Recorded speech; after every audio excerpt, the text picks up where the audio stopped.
그들이 우리를 구했습니다. 서울시 4분의 1에 달하는 면적이 잿더미로 변했습니다. 10만 채가 넘는 건물이 불에 탔고 15만 명이 넘는 사람들이 집을 잃었습니다. CNN, BBC, 로이터 등 전 세계 언론이 LA 역사상 최악의 재난이라고 보도했습니다. 88조 원이 넘는 천문학적인 피해 규모. 하지만 더 큰 문제는 아직도 불길이 잡히지 않고 있다는 점입니다. 소방관들은 지쳐갔고 약탈 범죄는 늘어났으며 대피소는 절망으로 가득 찼습니다. 조 바이든 대통령이 긴급대책회의를 소집했지만 뾰족한 대책은 나오지 않았습니다. CNN, BBC, ABC 등 주요 방송사들은 연일 암울한 소식을 전했습니다. 그런데 갑자기 분위기가 바뀌기 시작했습니다. 현장의 기자들이 놀라운 일이 벌어지고 있다며 긴급 속보를 전해왔기 때문입니다. 코리아타운에서 시작된 작은 움직임이 전 도시를 변화시키고 있었습니다. 그리고 마침내 전 세계가 주목하는 기적이 일어났습니다. 30만 LA 한인들이 하나로 뭉쳤고 그들만의 특별한 재난 구호 시스템이 가동되기 시작한 것입니다. 누구도 예상하지 못했던 일이 벌어졌습니다. 무너져가던 대피소의 질서가 잡혔고 절망에 빠진 피해자들의 얼굴에 미소가 돌아왔으며 지친 소방관들에게 새로운 희망이 생겼습니다. 도대체 무슨 일이 있었던 걸까요? 그들은 어떻게 이런 기적을 만들어낼 수 있었을까요? 안녕하세요. 저는 CNN 특파원 제인 파커입니다. 제가 15년간 재난 현장을 취재해왔지만 이번만큼 충격적인 현장은 처음입니다. 허리케인 카트리나, 일본 대지진, 그리고 수많은 산불 현장을 취재했지만 이번 LA 산불은 그 무엇과도 비교할 수 없는 재앙이었습니다. 이번 LA 산불은 지난 1월 7일 밤 첫 화재 신고가 들어왔습니다. LA 서부 해안가의 고급 주택가 퍼시픽 팰리세이즈에서 시작된 작은 불씨였죠. 저는 당시 다운타운에서 다른 기사를 취재하고 있었습니다. 속보를 접하고 현장으로 달려갔지만 이미 도로는 대피하는 차량들로 가득했습니다. 하늘은 시뻘건 불빛으로 물들어 있었고 매캐한 연기가 코를 찔렀습니다. 첫날 밤, 저는 현장에서 밤을 새웠습니다. 그리고 목격했습니다. 바람이 불 때마다 불씨가 마치 눈보라처럼 날아다니는 모습을 말이죠. 소방관들이 아무리 노력해도 불길을 잡을 수 없었습니다. 다음 날 아침 태양이 떴지만 하늘은 여전히 어두웠습니다. 검은 연기가 하늘을 뒤덮었기 때문입니다. 이건 전쟁터나 다름없습니다. LA 소방국의 마이클 로페즈 대변인과의 인터뷰 중 들은 말입니다. 그의 말처럼 불과 5일 만에 서울 면적의 4분의 1에 달하는 지역이 잿더미로 변했습니다. 제가 평소 인터뷰를 진행하던 베버리힐스의 고급 레스토랑들, 할리우드 스타들의 호화로운 저택들, 그리고 관광객들이 끊이지 않던 말리부 해변까지 모든 것이 시커먼 재와 불길 속으로 사라졌습니다.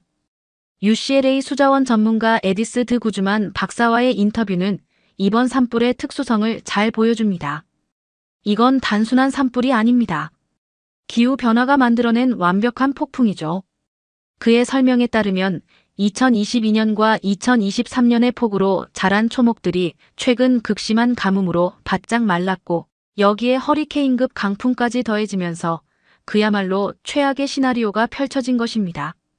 현장에서 만난 브렌트 파스쿠와 소방국 지휘관의 얼굴은 그을음으로 새카맸습니다. 48시간 동안 한숨도 자지 못했다는 그는 사방이 불바다인 상황에서 허리케인과 싸우는 것 같다며 고개를 저었습니다. 특히 소방용수 부족 문제는 심각했습니다. 저는 직접 목격했습니다. 소방관들이 소화전 앞에서 절망적인 표정으로 서 있던 모습을 수압이 너무 낮아 물이 제대로 나오지 않았기 때문입니다. 물이 부족해서 내 집이 탔어요. 베버리힐스에서 만난 윌슨 씨의 말에는 절망감이 묻어났습니다. 30년간 살아온 집이 눈앞에서 불타는 것을 지켜봐야 했다는 그녀는 소방관들이 최선을 다했지만 물이 부족해 어쩔 수 없었다고 했습니다. 이번 산불의 피해 규모는 상상을 초월합니다. JP모건의 수석 애널리스트 마이크 존슨과의 인터뷰에서 그는 현재까지의 피해액이 약 500억 달러, 한화로 73조 원에 달한다고 밝혔습니다. 더 충격적인 것은 이 숫자가 계속 증가하고 있다는 점입니다. 최종 피해액은 88조 원을 넘어설 것으로 예상됩니다. 이는 2018년 캠프 산불 피해액의 4배가 넘는 규모죠. 인명피해도 심각합니다.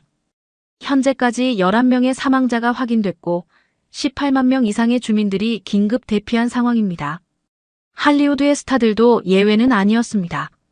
브레이브하트의 배우 멜 깁슨은 15년간 살아온 자택을 잃었고 전 LA 다저스의 스타 박찬호 선수의 베버리 힐스 저택도 전소됐습니다.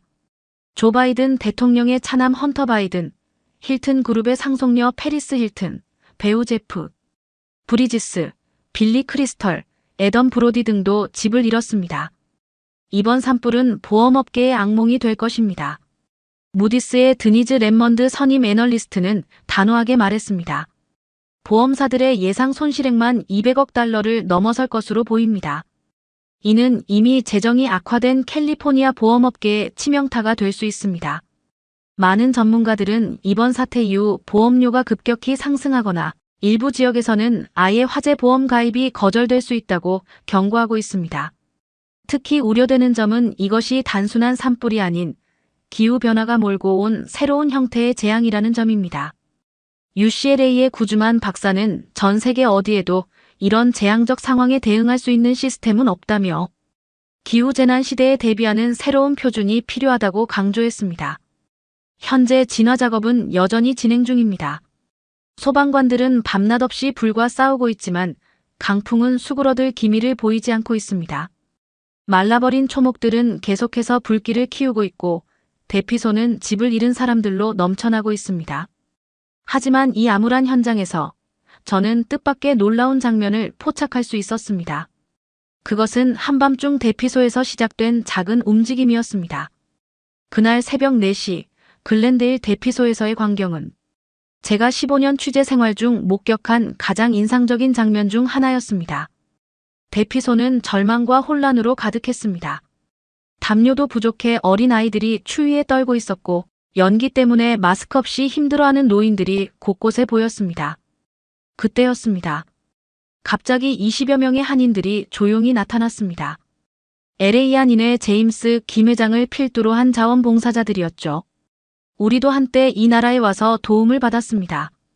이제는 우리가 도울 차례입니다. 제임스 김 회장의 말이 아직도 귓가에 생생합니다. 그의 말이 끝나기가 무섭게 봉사자들은 마치 잘 훈련된 군인들처럼 신속하고 체계적으로 움직이기 시작했습니다. 한인회는 즉시 비상대책본부를 꾸렸고 SNS를 통해 구호물품 모집을 시작했습니다. 놀라웠던 것은 그 반응의 속도였습니다. 소식이 전해진 지 단 하루 만에 8,500개가 넘는 마스크와 60여 개의 담요가 한인회관으로 모여들었습니다.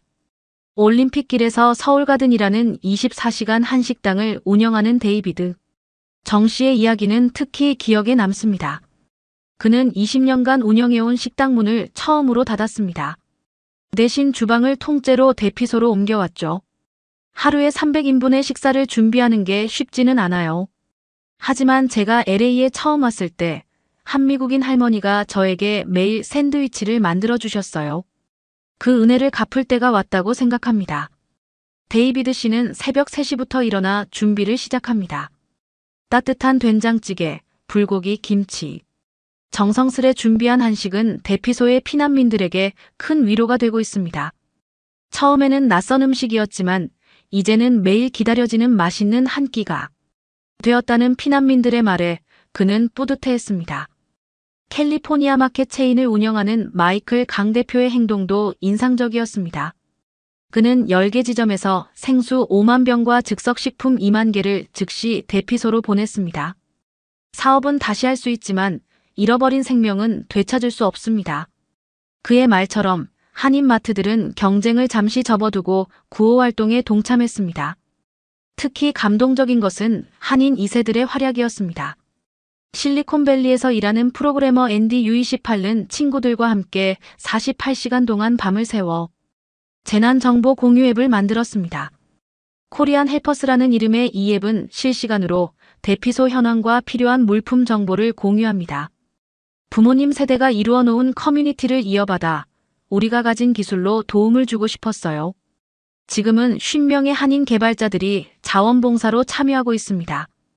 LA 한인의사협회의 활약도 돋보입니다. 토마스 윤 회장을 중심으로 30여 명의 한인 의사들이 24시간 응급진료소를 운영하고 있습니다. 특히 연기 흡입으로 고통받는 환자들을 위해 호흡기 전문의들이 순번을 정해 진료를 이어가고 있죠. 어제는 92세 할머니가 심한 기침을 하며 오셨어요. 알고 보니 그분은 한국 전쟁 때 미군 간호사였다고 하더군요. 우리가 도울 수 있어서 정말 다행이었습니다. 소아과 전문의 사라 장 씨의 눈시울이 붉어졌습니다. 한인 교회들의 움직임은 더욱 조직적입니다. LA 그레이스 교회의 피터박 목사는 교회 체육관을 임시 대피소로 개방했습니다. 교인 500여 명이 3교대로 봉사활동을 이어가고 있죠. 특히 교회 주방에서는 매일 2,000개의 도시락이 만들어져 각 대피소로 배달됩니다. 우리 교회 로비가 이렇게 북적거린 건 처음이에요. 물론 좋은 이유로 그런 건 아니지만 피터박 목사의 말에는 안타까움이 묻어났습니다. UCLA 한인 유학생회도 발벗고 나섰습니다. 회장 제니퍼 최는 100명의 유학생 통역봉사단을 조직했습니다. 많은 피해자분들이 영어로 의사소통하는 데 어려움을 겪고 계세요. 저희가 조금이나마 도움이 되고 싶었습니다. 한인회관은 지금 24시간 가동되는 구호본부로 변했습니다. 1층 로비에는 마스크와 담요가 산처럼 쌓여 있고 2층은 실시간 상황실로 운영되고 있습니다. 자원봉사자들은 카카오톡으로 실시간 소통하며 각 대피소의 필요 물품을 신속하게 파악하고 대응합니다. 특히 인상적인 것은 샌디에고에서 온 도움의 손길입니다. 희망나눔 TV 채널을 운영하는 그레이스 한 씨는 샌디에고 한인들과 함께 866개의 마스크를 직접 LA까지 운반해왔습니다. 다음 주에는 2차 물품을 가지고 오겠습니다. 이게 바로 우리 한인의 저력 아니겠어요? 한국인들의 이런 모습은 처음 봅니다. LA 소방국의 마이클 로페즈 대변인은 감탄을 금치 못했습니다. 그들의 조직력과 신속한 대응은 우리가 본받아야 할 모델입니다. 특히 실시간 정보 공유 시스템은 우리 소방국에서도 벤치마킹을 검토하고 있습니다. 절망적인 상황 속에서도 희망은 존재합니다. LA 한인 사회가 보여준 단결력과 이타심은 이번 재난의 어둠 속에서 빛나는 등불이 되고 있습니다. 지금도 한인회관에는 끊임없이 도움의 손길이 이어지고 있고 대피소에서는 따뜻한 한식 냄새가 피어오릅니다. 제가 오늘 LA 한인사회의 놀라운 구호활동을 전하면서 자꾸만 3년 전 그때가 떠올랐어요. 2020년 초 코로나19가 미국을 강타했을 때의 일입니다. 지금 돌이켜보면 그때 LA 한인사회가 보여준 대응은 단순한 위기 극복을 넘어 미국 의료 시스템의 패러다임을 바꾼 혁신이었다고 감히 말씀드릴 수 있습니다.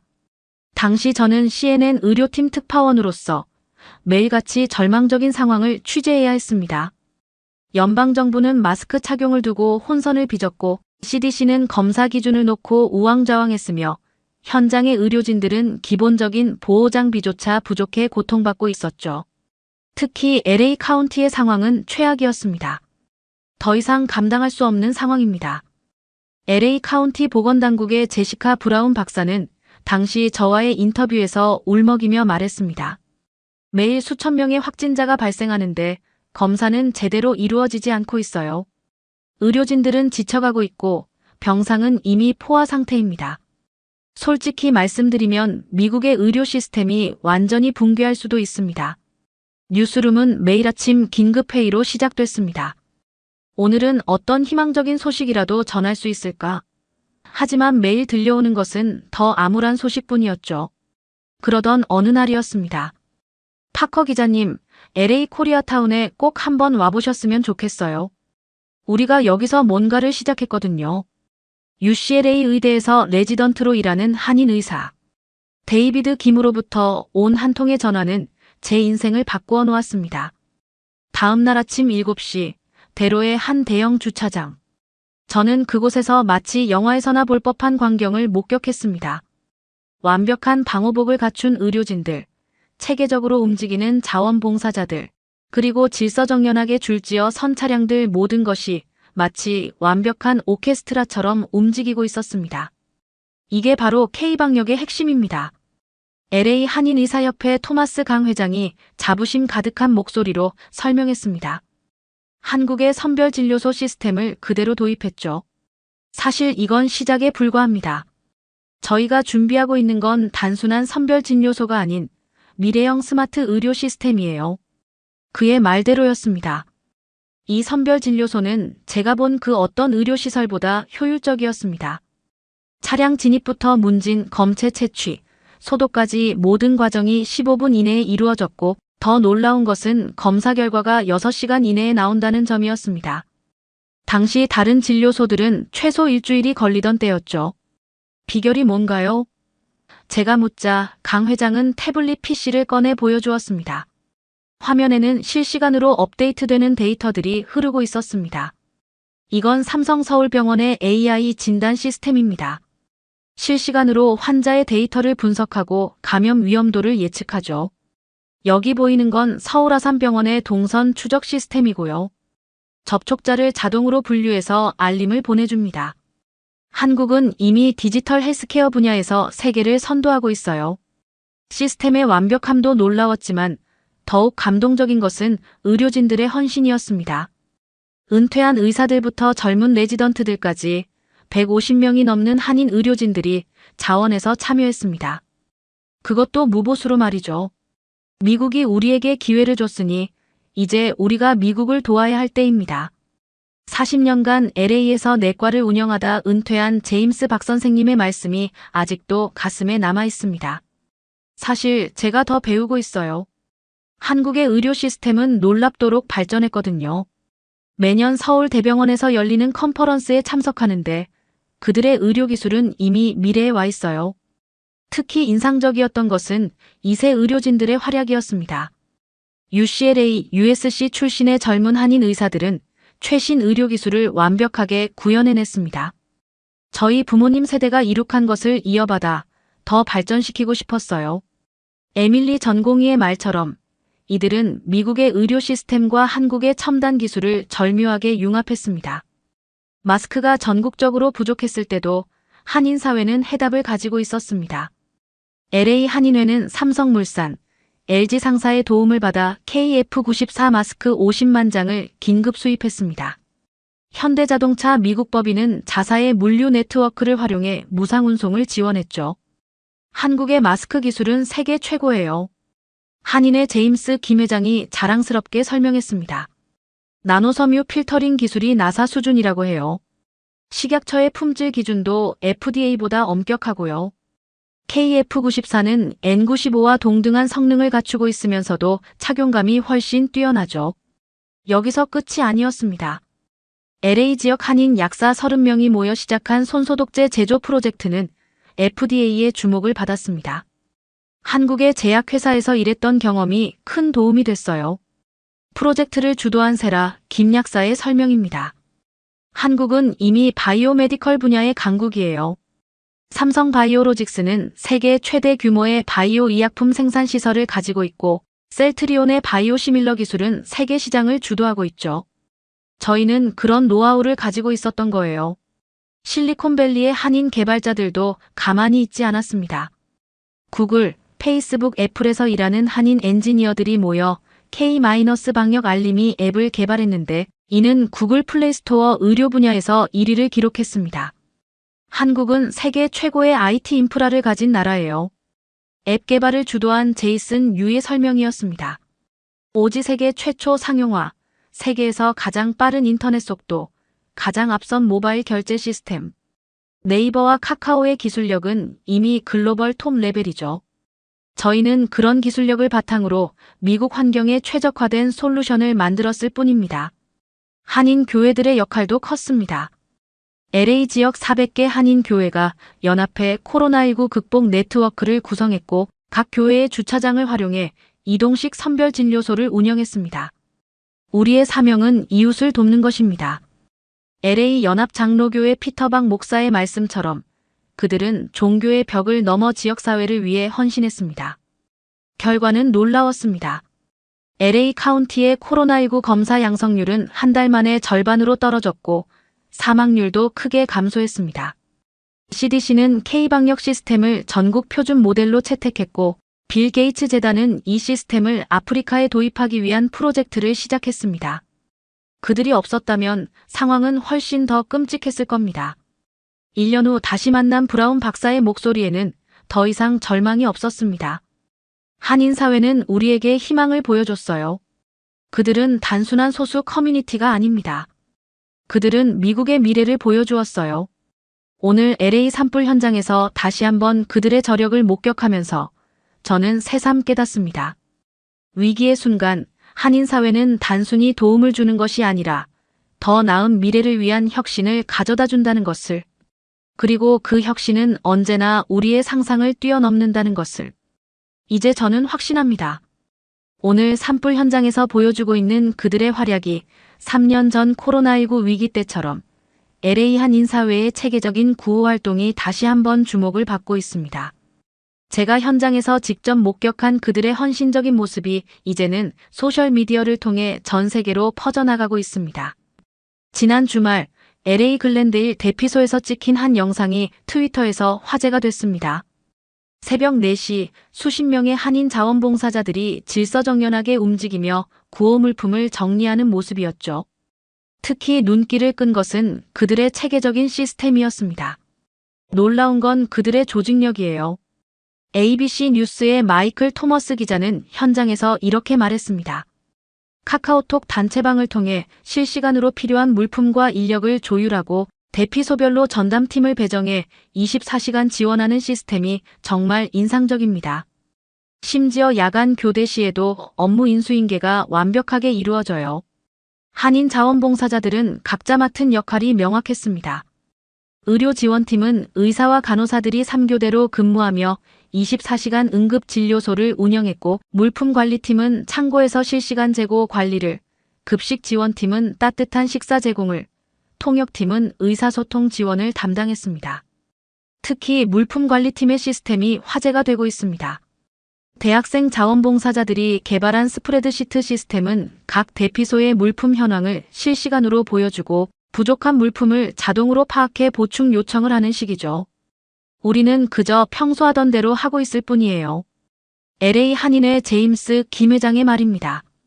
한국에서는 이런 위기 대응 시스템이 일상적이니까요.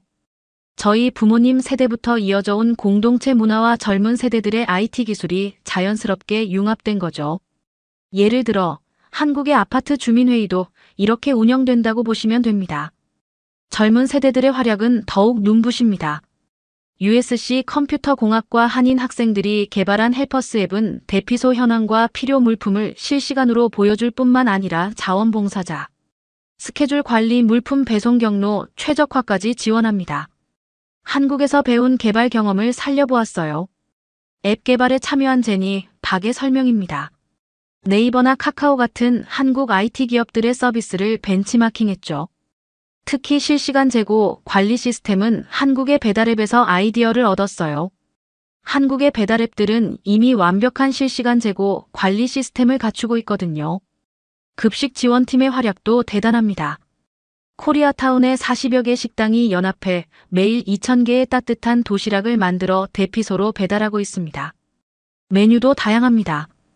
비빔밥, 불고기, 김치찌개는 기본이고 채식주의자를 위한 사찰 음식, 할랄 푸드가 필요한 무슬림을 위한 특별 메뉴까지 준비하고 있죠. 음식은 단순한 영양 공급이 아니라 위로가 되어야 하니까요. 올림픽길에서 서울가든을 운영하는 데이비드 정 씨의 말입니다. 한식은 건강에도 좋고 채소도 풍부해서 피난 생활에 딱이에요. 의료지원팀의 전문성도 돋보입니다. UCLA 의대 출신의 한인 의사들과 간호사들이 주축이 되어 24시간 응급진료소를 운영하고 있는데, 이들의 체계적인 진료 시스템이 현지 의료진들의 관심을 끌고 있습니다. 한국의 의료 시스템을 접목시켰어요. 의료지원팀장 토마스 강 박사의 설명입니다. 환자 분류부터 진료, 처방까지 모든 과정을 디지털화했죠. 특히 전자차트 시스템은 한국의 대형 병원에서 사용하는 방식을 차용했어요. 덕분에 하루 200명이 넘는 환자도 무리 없이 진료할 수 있습니다. 현장의 소방관들도 한인사회의 지원에 깊은 감사를 표하고 있습니다. 그들이 없었다면 우리 일은 훨씬 더 힘들었을 거예요. LA 소방국의 스티브 존슨 대변인은 말합니다. 특히 한인 의료진들의 24시간 응급진료소 운영이 큰 도움이 되고 있어요. 덕분에 저희가 현장에 더 집중할 수 있었죠. 타 커뮤니티들의 반응도 뜨겁습니다. 차이나타운 상인회는 이미 한인회의 자문을 받아 유사한 구호 시스템을 구축 중이고 히스페다 커뮤니티도 관심을 보이고 있습니다. 한인 사회의 조직력은 정말 배울 점이 많아요. LA 차이나타운 상인회 회장 마이클 첸의 말입니다. 특히 2세들과 1세대가 조화롭게 협력하는 모습이 인상적이에요. 우리도 이런 세대 간 협력 모델을 만들어 보려고 합니다. 이미 우리 청년들이 한인회의 구호 활동을 견학하러 다녀왔어요. 소셜미디어의 반응은 더욱 뜨겁습니다. 해시태그 코리안 히어로즈, 해시태그 LA 코리안 커뮤니티 등의 해시태그가 트위터에서 연일 화제가 되고 있습니다. 특히 한인 자원봉사자들의 활동을 담은 영상들이 틱톡에서 수백만 뷰를 기록하면서 젊은 세대들의 자원봉사 참여도 늘어나고 있죠. 처음에는 그저 영상이 재미있어 보여서 참여했어요. 고등학생 자원봉사자 KT리의 말입니다. 그런데 직접 참여해보니 우리 부모님 세대가 가진 공동체 정신이 얼마나 대단한지 알게 됐어요. 이제는 매일 방과 후에 여기 와서 돕고 있답니다. 한인 2세 유튜버들의 브이로그도 인기입니다.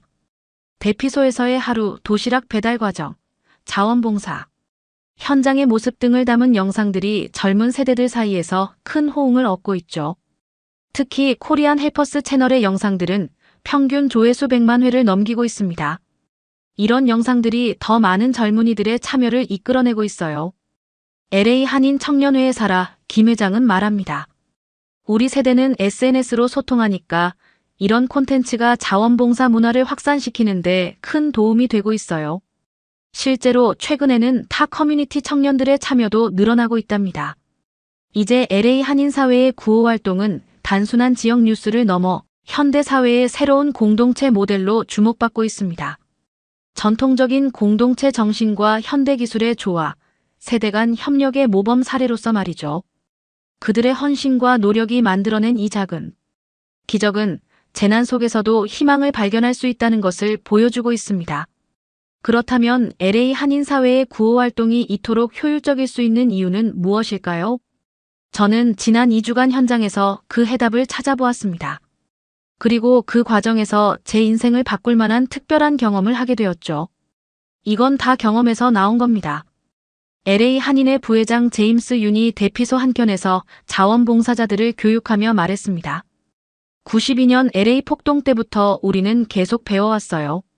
그때는 무척 혼란스러웠지만 그 경험 덕분에 지금은 더 체계적으로 움직일 수 있게 된 거죠. 처음 이곳에 취재를 왔을 때 저는 평소처럼 객관적인 관찰자의 시선을 유지하려 했습니다. 하지만 시간이 지날수록 그것은 불가능해졌습니다. 한인 자원봉사자들의 헌신적인 모습과 놀라운 조직력, 그리고 그들만의 특별한 공동체 정신은 제 고정관념을 완전히 바꿔놓았기 때문입니다. 새벽 4시, 대부분의 사람들이 잠든 시간이지만 대피소의 주방에서는 이미 불이 켜져 있었습니다. 70대의 할머니 자원봉사자들이 묵묵히 김치를 썰고 계셨죠. 우리 자식들 같은 소방관들이 고생하는데 이 정도는 해야지. 김치를 썰며 웃으시는 이분들의 모습에서 저는 한국인들의 정이란 것을 처음 이해하게 됐습니다. 가장 눈에 띄는 것은 세대 간의 조화로운 협력입니다. 1세대들의 경험과 노하우가 2세들의 기술력과 만나 놀라운 시너지를 만들어내고 있었습니다. 마치 전통과 현대가 완벽하게 어우러진 모습 같았죠. 부모님 세대가 알려주신 방식에 저희가 기술을 접목했어요. 물품 관리팀에서 일하는 스티브 박의 설명입니다. 예를 들어 어머니가 가게에서 쓰시던 재고, 관리 방식을 앱으로 만들었죠. 덕분에 매일 수천 개의 구호 물품도 효율적으로 관리할 수 있습니다. 특히 인상적이었던 것은 빨리빨리 문화와 정확성의 조화였습니다. 한국의 빨리빨리 문화가 미국의 체계성과 만나 완벽한 균형을 이루고 있었죠. 물품을 분류하고 배분하는 속도는 놀라울 정도로 빨랐지만 오류는 거의 없었습니다. 한국의 서비스 정신을 배웠어요. 자원봉사자 교육을 담당하는 에밀리 김의 설명입니다. 물건을 전달할 때도 두 손으로 정중하게, 항상 미소를 잃지 않고, 이런 서비스 정신이 피해 주민들에게 큰 위로가 된다는 걸 알게 됐죠. 급식 시스템은 그야말로 예술이었습니다. 코리아타운의 40여 개 식당이 참여해 매일 2,000개의 도시락을 만듭니다. 놀라운 건 메뉴의 다양성입니다. 비빔밥, 불고기, 김치찌개부터 채식주의자를 위한 사찰 음식, 할랄 푸드까지 모든 이들을 배려하는 섬세함이 돋보였죠. 음식은 곧 사랑입니다. 급식팀장 헬렌장의 이 말은 제 가슴에 깊이 박혔습니다. 한국 사람들은 음식을 나누는 것으로 마음을 표현해요. 도시락 하나하나에 우리의 정성과 위로를 담고 있답니다. 의료지원팀의 활약은 더욱 감동적이었습니다. UCLA 의대 출신의 한인 의사들과 간호사들이 3교대로 24시간 진료소를 운영합니다. 그들의 헌신은 이미 알고 있었지만 더 놀라웠던 건 환자들을 대하는 태도였습니다. 우리는 의료 서비스를 넘어 심리적 안정까지 신경 씁니다. 의료팀장 사라 정 박사의 설명입니다. 많은 분들이 불안해하시니까 진료할 때 충분한 설명과 위로도 함께 해드리고 있어요. 이건 한국의 정서적 치료 방식을 접목한 거죠. 저는 특히 그들의 우리라는 개념에 깊은 감명을 받았습니다. 미국의 개인주의 문화에 익숙했던 제게 한인 사회의 공동체 의식은 신선한 충격이었죠. 그들에게 우리는 단순한 말이 아닌 행동으로 실천되는 가치였습니다. 기술적인 면에서도 배울 점이 많았습니다. 카카오톡을 활용한 실시간 소통 체계, 한국의 배달앱에서 영감을 받은 물품 관리 시스템, 심지어 한국식 군대 조직 문화까지. 이 모든 것이 완벽하게 조화를 이루며 작동하고 있었습니다. 한국의 IT 기술을 여기서 활용하고 있어요. 개발자 제니 박의 설명입니다. 특히 실시간 재고 관리나 인력 배치 같은 기능은 한국의 배달앱을 참고했죠. 단순하지만 효율적이거든요. 한국은 이미 이런 시스템이 일상화되어 있으니까요. 매일 저녁 각 팀장들의 회의를 지켜보며 저는 또 한 번 놀라움을 금치 못했습니다. 직급과 나이에 관계없이 모두가 자유롭게 의견을 내고 그것이 즉시 반영되는 모습은 한국의 빨리빨리 문화가 가진 장점을 잘 보여줬습니다. LA 산불이 계속되는 가운데 저는 이번 재난이 우리 지역 사회에 가져온 놀라운 변화에 주목하게 됐습니다. 한인들의 헌신적인 구호 활동은 단순한 도움을 넘어 LA 전체를 변화시키고 있었기 때문입니다. 그들은 우리에게 진정한 영웅이 되었습니다. LA 소방국의 스티브 존슨 대변인은 눈시울을 붉히며 말했습니다. 24시간 우리 곁을 지켜주는 한인들을 보며 제 인생관이 바뀌었어요. 봉사란 무엇인지, 이웃이란 무엇인지 그들에게서 배우고 있습니다. 대피소에서 만난 제니퍼 윌슨 씨의 이야기는 특히 가슴을 울립니다. 처음에는 이해가 안 됐어요. 왜 이렇게까지 하나? 하지만 매일 새벽 4시에 따뜻한 미소로 도시락을 건네주시는 한인 할머니들을 보며 깨달았죠. 이게 바로 진정한 사랑이구나. 가장 인상적인 변화는 커뮤니티 간의 벽이 허물어지고 있다는 점입니다. 히스패닉 커뮤니티 센터의 마리아 로드리게스 원장은 눈물을 글썽이며 말했습니다. 우리는 그동안 너무 각자 도생만 생각했어요. 하지만 한인분들이 보여주신 헌신과 희생을 보면서 정말 많이 부끄러웠습니다. 이제는 우리도 변하고 있어요. 차이나타운의 변화는 더욱 극적입니다. 한인회의 구호 활동을 보면서 충격을 받았어요. 차이나타운 상인회 회장 마이클 첸은 말합니다. 특히 1세대와 2세대가 완벽한 조화를 이루는 모습. 우리도 이제 한인 사회를 롤모델로 삼고 있습니다. 교육계에서도 큰 변화가 일어나고 있습니다. UCLA는 커뮤니티 리더십 과정에 한인 사회의 사례를 정식 커리큘럼으로 포함시켰습니다. 한인들의 공동체 정신은 현대 사회에 꼭 필요한 가치입니다. UCLA 사회학과 마이클 브라운 교수는 강조합니다. 우리가 잃어버린 무언가를 그들에게서 다시 발견한 거죠. 비즈니스 분야의 찬사도 이어지고 있습니다. 한인들의 위기관리 능력은 정말 놀랍습니다. LA 상공회의소 회장 제시카 브라운의 말입니다. 위기 속에서도 체계적으로 움직이고 심지어 새로운 기회까지 만들어내는 모습. 이건 분명 우리가 배워야 할 점이에요. 젊은 세대들의 반응은 더욱 뜨겁습니다. USC 학생회장 마이클 존슨은 말합니다. 요즘 저희 캠퍼스에서는 K-드라마나 K-팝을 넘어 한국의 정신과 문화를 배우자는 목소리가 커지고 있어요. 한인 친구들이 보여준 헌신과 책임감은 저희에게 큰 감동을 주었거든요. 특히 감동적인 것은 대피소의 변화입니다. 이제는 하루라도 김치가 없으면 허전해요. 대피소 생활 3주차인 세라 브라운 씨의 말입니다. 매일 아침 따뜻한 미소로 맞아주시는 한인 봉사자들. 이분들은 이제 저희 가족이나 다름없어요. 제 딸이 이제는 한국어를 배우겠다고 하네요. LA 경찰국의 변화도 주목할 만합니다. 한인 사회의 자율방범대 시스템을 도입하기로 했습니다. 톰 윌슨 경찰서장은 말합니다. 그들의 조직력과 헌신은 우리 경찰도 감동시켰어요. 특히 커뮤니티와 경찰이 협력하는 방식. 정말 배울 점이 많습니다. 실리콘밸리의 IT 기업들도 한인 사회의 구호 시스템에 관심을 보이고 있습니다. 한인들이 개발한 재난 대응 앱은 정말 혁신적입니다. 실리콘밸리의 IT 컨설턴트 마크 에릭스는 말합니다. 단순하면서도 효율적인 이 시스템은 한국의 IT 기술력을 다시 한번 증명했어요. 소셜미디어에서는 특히 한인 봉사자들과 찍은 사진을 올리며 감사를 전하는 게시물들이 끊임없이 올라오고 있죠. 돈도 명예도 바라지 않고 묵묵히 봉사하는 모습, 이게 바로 진정한 인간의 모습이 아닐까요? 15년간의 기자 생활 동안 저는 수많은 재난 현장을 취재해왔습니다. 하지만 이번만큼 제 인생에 큰 영향을 준 취재는 없었던 것 같네요. 처음에는 단순히 LA 산불과 구호 활동을 다루는 평범한 기사가 될 거라 생각했습니다. 하지만 한인 사회의 구호 활동을 취재하면서 저는 진정한 인간의 가치가 무엇인지 깨닫게 되었습니다. 매일 새벽 지친 기색 없이 묵묵히 봉사하시는 어르신들의 모습, 학업과 일을 미룬 채 달려온 젊은이들의 헌신, 서로 돕고 위로하며 하나가 되어가는 모습들. 그들은 말이 아닌 행동으로 진정한 사랑과 희생이 무엇인지를 보여주었습니다.